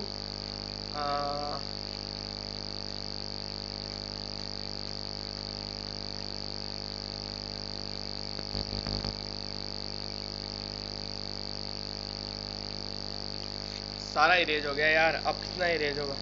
हाँ चलिए, देखिए टेम्परेचर में इसमें 273 पहले कर लो, ये हो गया 300 केल्विन। मेरे प्यारे बच्चों यहाँ तक तो समझ में आ गया। उसके बाद D1 कितना दे रखा है? 24 दे रखा है। D2 कितना दे रखा है? 18 दे रखा है सर। उसके बाद T1 कितना है? T2 निकालना है। T1 कितना है? 300 केल्विन है। तो इसे जब सोल्व कर दीजिएगा तो आपके पास कितना आ जाएगा? 24 दूनी 48, 24 तिया 72, 72 100/18, 72 100/18। ये आपको T2 का वैल्यू आ गया, और ये आ गया 72 72 यानी 400 केल्विन। T2 कितना आ गया? 400 केल्विन। यही आपका आंसर आ गया। जो बच्चों को समझ में नहीं आया एक बार PDF देख लेंगे, उसके बाद आपको समझ में आ जाएगा। खैर आंसर जो है वो डिग्री सेल्सियस केल्विन में नहीं है। तो मेरे प्यारे बच्चों यहाँ पे देखना, T2 जो है देखिए 400 केल्विन आया है ना, तो डिग्री सेल्सियस में 400 डिग्री फ़ारेनहाइट नहीं लगाना है, आपको केल्विन में आंसर आ रहा है। तो सोचना केल्विन को सबसे पहले आपको किस में कन्वर्ट कर लेना है? केल्विन को आप कन्वर्ट कर लीजिए डिग्री सेल्सियस में। तो जाहिर सी बात है 400 में आप 273 घटा दीजिए, क्योंकि आप केल्विन से डिग्री सेल्सियस में जा रहे हैं तो घटाना पड़ेगा। तो ये कितना आ गया? 127 डिग्री सेल्सियस। अभी आपका आंसर हो जाएगा 127 डिग्री सेल्सियस है। हाँ है, ऑप्शन डी आपका राइट आंसर होगा। चलते हैं नेक्स्ट क्वेश्चन। आइए, ये क्वेश्चन थोड़ा लॉजिकल क्वेश्चन था, इसीलिए आपको टाइम ज़्यादा लग रहा था। अब नेक्स्ट क्वेश्चन आइए। ये सब क्वेश्चन में उतना टाइम नहीं लगेगा, लेकिन क्वेश्चन बहुत ज़्यादा इंपॉर्टेंट है जी, ठीक ना? क्वेश्चन जो है ये बहुत ज़्यादा इंपॉर्टेंट है। ताप एवं दाब की समान स्थिति है। टेम्परेचर प्रेशर जो है ये दोनों क्या है? कांस्टेंट है। क्वेश्चन में दिया हुआ है एक ही सच्छिद्र बर्तन में हाइड्रोजन और ऑक्सीजन का विचरण का वेग का अनुपात, यानी डिफ्यूजन ला लगा देना है जी, ठीक है ना? ये क्वेश्चन में आपको बोला था, याद रखना कितना रेट है। अरे हाइड्रोजन और ऑक्सीजन का डिफ्यूजन रेट का क्या फासला होता है, याद रखना। इसे ऐसे बना लीजिए, रेट जो होता है मेरे प्यारे बच्चों, रेट ऑफ डिफ्यूजन जो होता है वो √1/m का डायरेक्टली प्रोपोर्शनल होता है। ये चीज मैं बताया था अकॉर्डिंग टू डिफ्यूजन, ऊपर में आपको बोला था। तो m ऑक्सीजन को ऊपर लिखेंगे और m मोलर मास हाइड्रोजन का नीचे लिखेंगे। ऑक्सीजन का मोलर मास कितना है? 32 होता है, और हाइड्रोजन का कितना होता है? 2 होता है। तो यहाँ से जब सोल्व कीजिएगा तो 16/1 यानी 4/1। तो रेट ऑफ हाइड्रोजन और रेट बाई ऑक्सीजन का अगर ऐसे आपसे रेशियो पूछे तो 4:1 आंसर लगा देना है, और ऑप्शन सी इंपॉर्टेंट है, और ये क्वेश्चन वेरी वेरी इंपॉर्टेंट है, ठीक है? 2020 के लिए बहुत ज्यादा इंपॉर्टेंट है ये क्वेश्चन।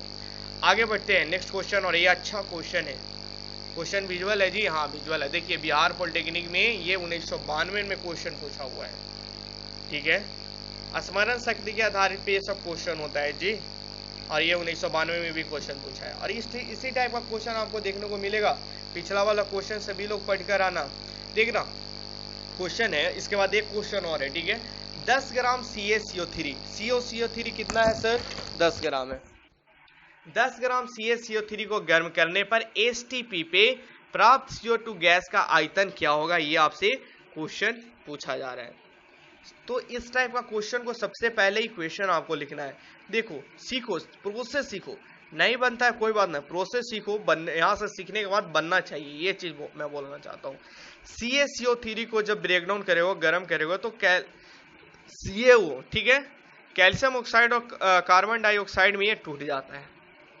तो आपसे बोला जा रहा है कि 10 ग्राम CaCO3 को गर्म करने पर STP पर CO2 गैस का आयतन क्या होगा?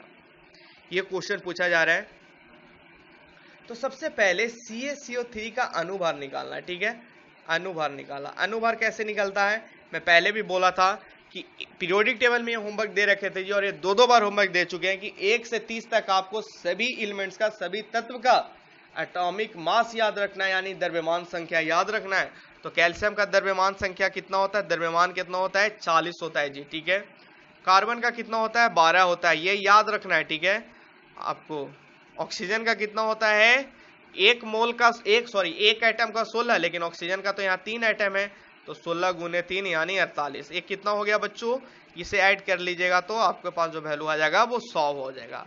अब हम लोग बोल सकते हैं 100 ग्राम CaCO3 को गर्म करने पे STP पे 22.4 लीटर CO2 प्राप्त होगा। यही चीज तो आपको ऊपर में एक स्टेटमेंट में बोला था, जो यहाँ पे लिख रहा हूं।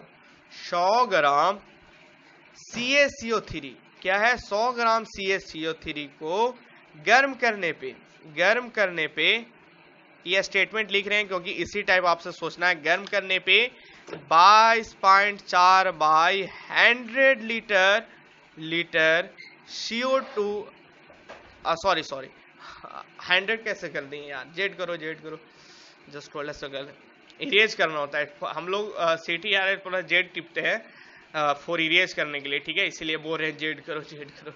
तो ये इरेज करने के लिए हम लोग जेड बोलते हैं। तो देखो क्या लिखना चाह रहे थे, 100 ग्राम CaCO3 को गर्म करने पर 22.4 लीटर CO2 प्राप्त होता है। कितना होता है, 22.4 लीटर CO2 प्राप्त होता है, ठीक है ना मेरे प्यारे बच्चों।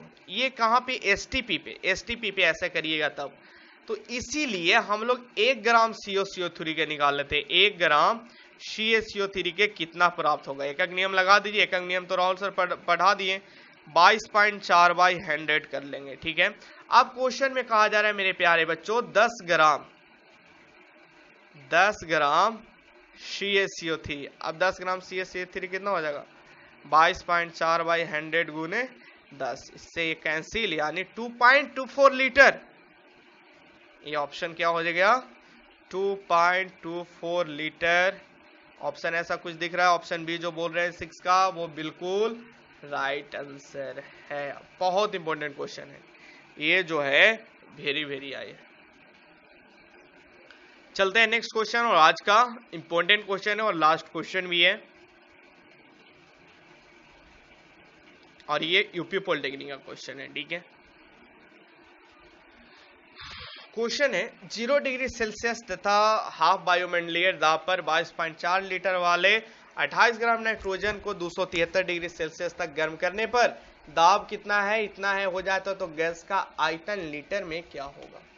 सबसे पहले लिखो क्वेश्चन में क्या दिया हुआ है, टेम्परेचर T1 कितना है, 0 डिग्री सेल्सियस, ठीक है।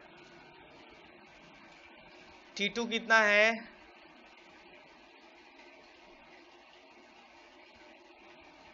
हाँ T2 है 273 डिग्री सेल्सियस, ठीक है।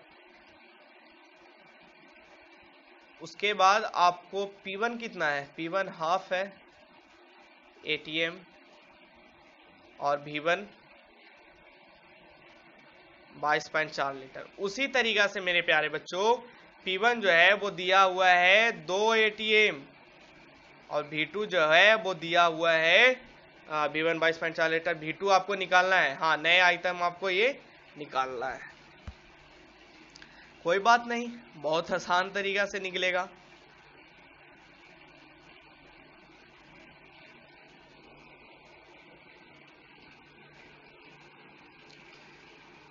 तो सबसे पहले डिग्री सेल्सियस को हमको क्या कर लेना है, केल्विन में, ठीक है ना। केल्विन में सबसे पहले इसे कर लीजिए। तो केल्विन में कैसे करेंगे इसे, डिग्री सेल्सियस में 273 ऐड कर देंगे, इसमें 273 ऐड कर देंगे। तो जब इसे ऐड कीजिएगा तो 3 3 6 7 7 14, 2 2 4 1 5 1 6, ठीक है। और सॉरी 5 होगा ना यार, 2 2 4 1 5, 546 होगा, और वो 273 हो गया, ठीक है। चलिए अब हम लोग इक्वेशन लगाते हैं। देखो PV is equal to NRT होता है ना जी, N और R दोनों के लिए तो कांस्टेंट होगा, R तो गैस कांस्टेंट है, और ये नंबर ऑफ मोल। तब इक्वेशन आ गया P1 V1 by T1 is equal to P2 V2 by T2। ये भी इंपॉर्टेंट इक्वेशन है, चलो इसी को लगा देते हैं। तो P1 कितना है, क्या लगा रहे हैं यहाँ पे लिख देते हैं यार, P1 V1 by T1 is equal to P2 V2 by T2। P1 कितना है दिया हुआ है, P1 हाफ ATM दे रखा है। P1 कितना है बच्चों, 22.4 लीटर है। T1 कितना है, 273 है। उसी तरीका से अगर बात करें P2 कितना है, 2 ATM दे रखा है। V2 कितना है निकालना है, और हाँ 546 हो गया ना, 546 ये हो गया, ठीक है।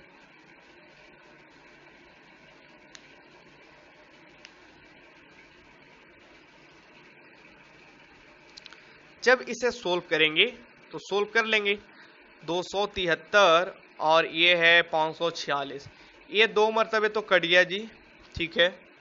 ये 2 से ये 2 मरतबे कट गया बिल्कुल, और ये जो हो गया वो 11.2 हो गया, यानी जो V2 आएगा वो कितना आएगा 11.2 लीटर।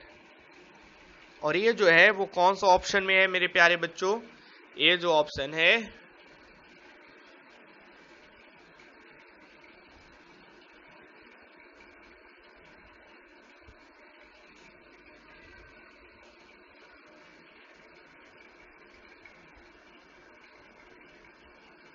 11.2 लीटर है, 11.2 लीटर, यानी ऑप्शन बी जो है वो बिल्कुल राइट आंसर है। ए भी VBI होना चाहिए, ठीक है ना मेरे प्यारे बच्चों।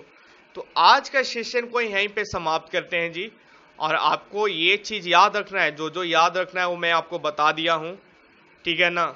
आज लगभग 5 मिनट एक्स्ट्रा क्लास हो गया, ठीक है ना। मैं बोला था 1 से 1.25 घंटा में खत्म करने, तो लगभग हाँ 1:10 में लेकर चला था, 1:15 में खत्म हो गया आज का क्लासेज। और ये क्लासेस का थ्योरी आपको पूरा कंप्लीट करना है।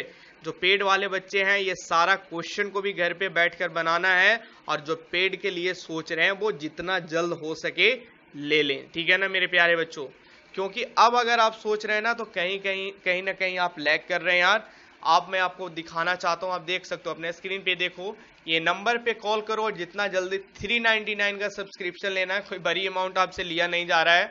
आपको अगर लग रहा है बड़ी अमाउंट तो फिर आप क्या मैं आपको बोल सकता हूँ, 399 रुपया में एक जो बुक आती है ना, एक मात्र बुक आती है, समझिए एक बुक का प्राइस आपसे लिया जा रहा है, और वो भी क्वेश्चन बैंक भी आपको दिया जा रहा है, और साथ में इंपॉर्टेंट ट्रिक्स वगैरह भी दिया जा रहा है। तो लगभग सारे बच्चे, बहुत सारे बच्चे प्रेजेंट हो रहे हैं, लगभग डेली 10 से 12 एडमिशन हो रहा है। तो ऐसा कहीं ना हो कि आप लोग सोचते रह जाए और सेकेंड बैच का भी सीट फुल हो जाए। फर्स्ट बैच तो ऑलरेडी फुल हो चुका है, आप लोग देख सकते हैं। और देखिए होमवर्क क्या है, सबसे पहले होमवर्क मैं बता देना चाहता हूँ। कल का क्लासेस का जो होमवर्क है मेरे प्यारे बच्चों, वो आपको ये कंप्लीट करना है। ये जो पूरा क्वेश्चन है, पेड वाले को होमवर्क में लिख देना चाहता हूँ जी, होमवर्क ऊपर में ही लिख देना चाहता हूँ, तब ना PDF मिलेगा तब। चलिए हाँ नीचे में लिख देना चाहता हूँ, ऊपर में ही है होमवर्क, लिख देते हैं। पेड वाले बच्चों के लिए होमवर्क देखिए क्या है, HW लगा लेना सभी लोग, तभी कल आना। मेरा क्लास करना होगा तो कल होमवर्क करके ही सभी लोग आएंगे। क्या है सर HW क्या है? पहला तो आपको है कि ये पूरा थ्योरी को कंप्लीट करना, थ्योरी कंप्लीट, ठीक है। थ्योरी कंप्लीट के साथ साथ जितना क्वेश्चन करवाए हैं न्यूमेरिकल पढ़ना है, न्यूमेरिकल कंप्लीट करना है। थ्योरी कंप्लीट करने का मतलब सारा थ्योरी को खुद आपको पॉइंट बाय पॉइंट बनाकर आपको नोट्स करके कॉपी में लिखना है। जो जो VBI लगाए हैं उसे VBI भी आपको लगाना है, ठीक है। जो जो पॉइंट्स को VBI लगाए हैं वो पॉइंट्स को आपको VBI लगाना है, और उसे याद करके ही कल के क्लास में आना है। कल के क्लास सिर्फ क्वेश्चन होगा, ठीक है मेरे प्यारे बच्चों। चलिए अगर किसी तरीका का कोई डाउट है तो आप बेशक आप कमेंट डिस्कशन ग्रुप में डिस्कशन कर सकते हैं, या फिर आप पूछ सकते हैं, ठीक है। तब तक अपना ख्याल रखिए, धन्यवाद, जय हिंद। और पढ़ते रहिए, 2 बजे क्लास आपको मैथ के क्लास आकर करना है, ठीक है बच्चों। और जो वीडियो को लाइक नहीं है, वीडियो को जल्दी से लाइक करें सभी लोग, ठीक है बच्चों। धन्यवाद, जय हिंद।